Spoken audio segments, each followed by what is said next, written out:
Halo mahasiswa semuanya, selamat datang di video pembelajaran fitoterapi. Pada video kali ini, saya akan membahas tentang fitoterapi dan evidence-based medicine atau EBM.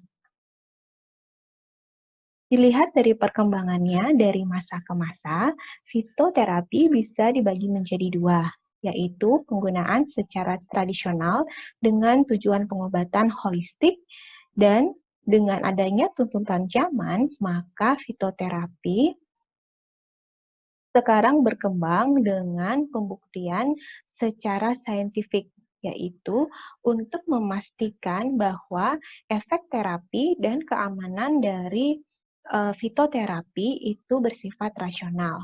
Pertanyaannya, bagaimanakah fitoterapi dapat menjawab tuntutan tersebut?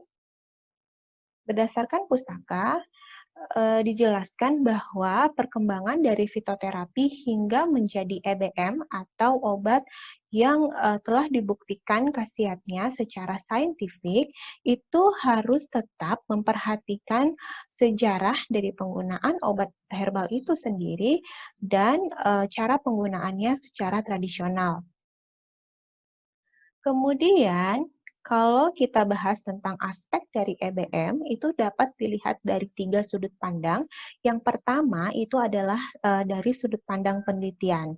Jadi, peneliti itu melihat bahwa proses pembuktian khasiat dan keamanan fitoterapi itu menggunakan studi klinis yang berpusat kepada pasien. Kemudian, sudut pandang yang kedua adalah dari clinical expertise, dalam hal ini adalah dokter. Jadi, dokter harus memiliki keahlian untuk memberikan herbal yang digunakan untuk terapi pada pasien. Kemudian, yang ketiga adalah patient values. Jadi, penggunaan fitoterapi harus memperhatikan preference atau keinginan dari pasien serta ekspektasinya. Kemudian, jika ketiga aspek ini diperhatikan ya, dan dapat dipenuhi, maka diharapkan hasil terapi yang diperoleh dari pasien itu optimal dan dapat meningkatkan kualitas hidup pasien. Apabila kita berhasil memperoleh ini, maka kita bisa mengatakan bahwa obat herbal atau fitoterapi itu aman, berkualitas, dan efektif. Selanjutnya, kita akan membahas tentang pengembangan obat. Yang pertama adalah pengembangan obat modern. Ada suatu sistem yang disebut dengan forward pharmacology. Itu maksudnya yang pertama itu cari senyawa aktif dulu, kemudian pengujian aktivitas biologis, kemudian penentuan dari mekanismenya. Bagaimana dengan pengembangan obat herbal? Obat herbal menggunakan sistem reverse pharmacology. Jadi, dicari dulu target terapeutiknya, kemudian diidentifikasi senyawa-senyawa yang mempengaruhi target tersebut, kemudian dilakukan modifikasi, entah itu modifikasi misalnya dibuat dalam bentuk sediaan tertentu yang lebih modern ya. Selanjutnya diuji lagi apakah hasil modifikasi tersebut menunjukkan aktivitas biologis atau efek terapi yang diinginkan. Kalau kita lihat ini adalah rute dari drug discovery atau pengembangan obat sintetik ya, sangat lama sekali yaitu 10 sampai 15 tahun hingga sampai ke market atau dapat diedarkan. Bagaimana dengan obat herbal?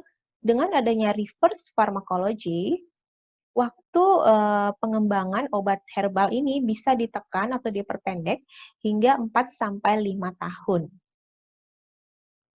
Selanjutnya, kalau kita lihat ini ya, di layar, ini merupakan pendekatan yang terintegrasi dari penelitian tanaman atau herbal, yang di bagian bawah ini sampai atas, dari sini ya, sampai atas, itu merupakan pendekatan dari segi penelitian, di mana penelitian-penelitian ini harus sesuai dengan aspek regulatori, baik itu untuk QC, untuk keamanan, dan studi efikasinya.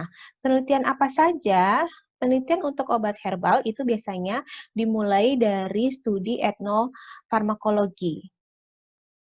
Dari data etnofarmakologi, kemudian bisa dilanjutkan ke studi fitokimia, studi farmakologis, dan studi klinis. Dari studi klinis ini, salah satu contoh atau lanjutannya adalah herbar pharmacovigilance. Ini adalah suatu studi tentang monitoring efek samping dari obat herbal. Kemudian, studi yang lainnya adalah tentang metabolomik. Jadi, metabolomik ini merupakan suatu analisis yang komprehensif yang mempelajari metabolit-metabolit, jadi interaksi seluruh metabolit yang ada di bahan herbal. Selanjutnya, pengembangan dari obat herbal ini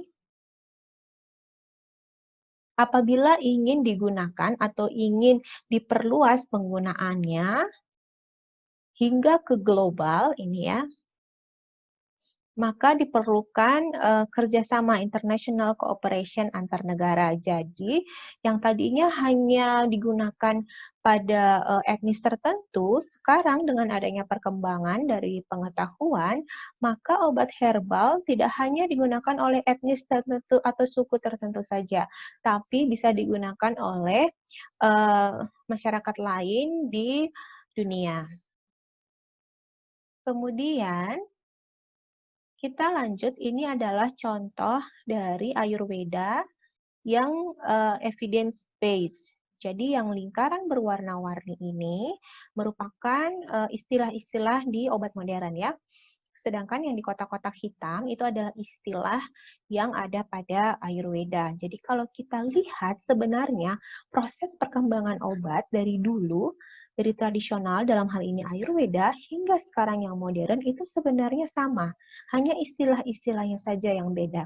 Misalnya kita mulai dari bahan alam ya, dari bahan baku, ada studi farmakognosi, kemudian setelah itu formulasi, dibuat bentuk sediaan tertentu, sistem penghantaran obat atau drug delivery, kemudian manufacturing atau proses produksinya, dan ada QC di sini.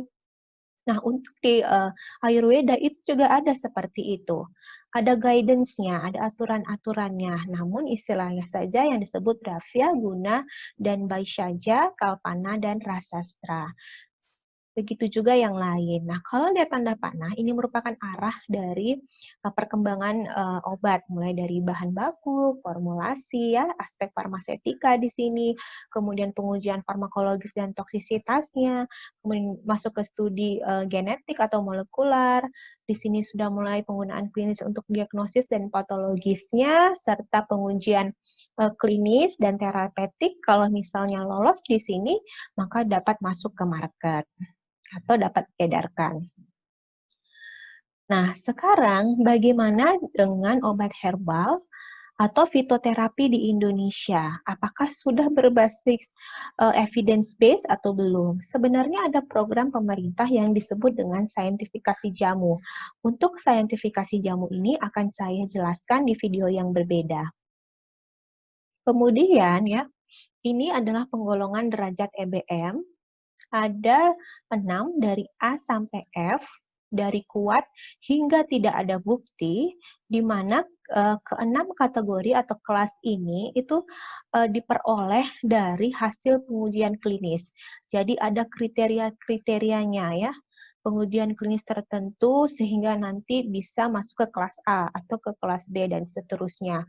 Untuk detail uji klinisnya silahkan dibaca di Permenkes RI nomor 6 tahun 2016 tentang formularium obat herbal asli Indonesia. Oke, berikut ini adalah pustaka yang digunakan.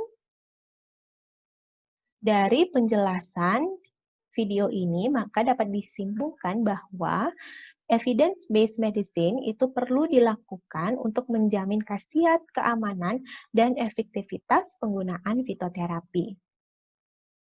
Sekian video pembelajaran kali ini. Terima kasih sudah menyimak.